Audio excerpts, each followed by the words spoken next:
Hello everyone, welcome to React Learning course. In the last video you learned how to set class name dynamically in React. Let's go back to the limitation of inline styles learned about. Most important for us right now, the fact that we can't assign a whole style for our button in current application.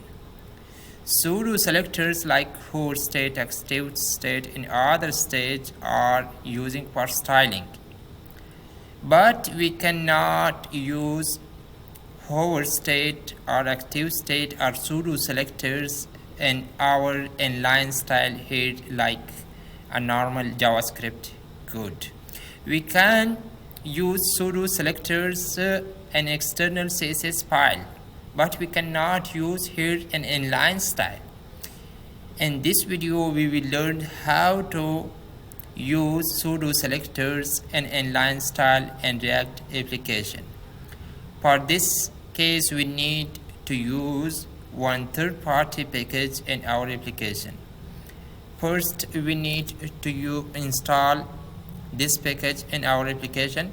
Open terminal in your VS Code and write here npm install --save Radium package. This package called Radium, and after this --legacy -fair -dips.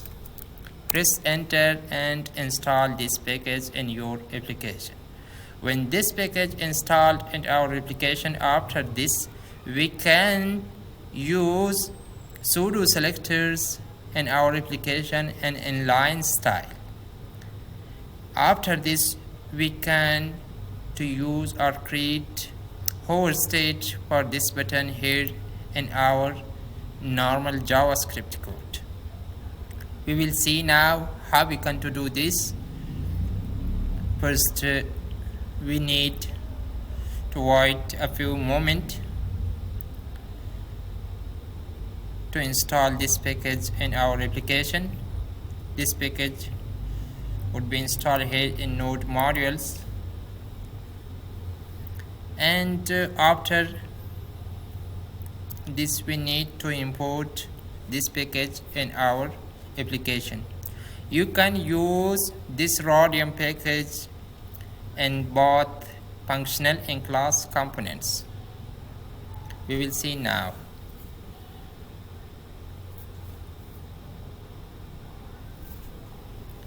So this package finally installed in our application. Close this page and come here and import first Radium in your application like this, and also come on here and write here Radium and wrap your component name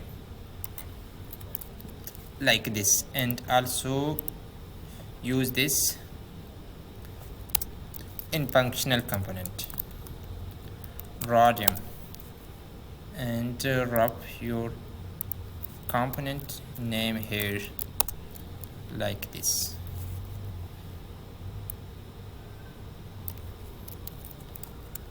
And after this write here your style or whole state. First write here quotation, and after this use colon, and now pseudo selector name, and after this use colon and curly braces. Write here your style, like I want to change background style in whole state from green to black like this, and also I want to change text color from white to blue like this, and I want to copy this code to change whole style of this button. When I click on this button, like here we have style property, and also I want to change style, not use dot. Don't use dot here because we use string here. Wrap this and square brackets, and remove this colon and use a sign, equal sign here, and save this code. Now move to browser. Here we have this button, and background color are green and text color is white. Now I want to move this mouse to this button. Okay, now this is really working. Now background color and text color change for this button in whole state. Also I want to click on this button, and here also not working because I want to remove this space and move to browser, and may not change colors here. I want to change this and save this code, and now this is really working like this. So we will now meet your queries in the next lecture. Thank you for watching.